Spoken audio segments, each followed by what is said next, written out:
Mheshimiwa Ayub Mohamed Mahmoud.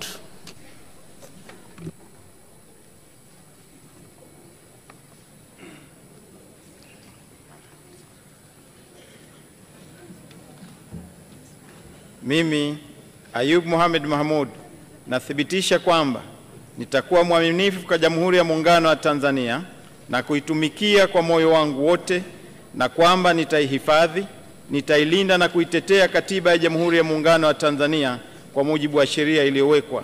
Ewe Mwenyezi Mungu nisaidie.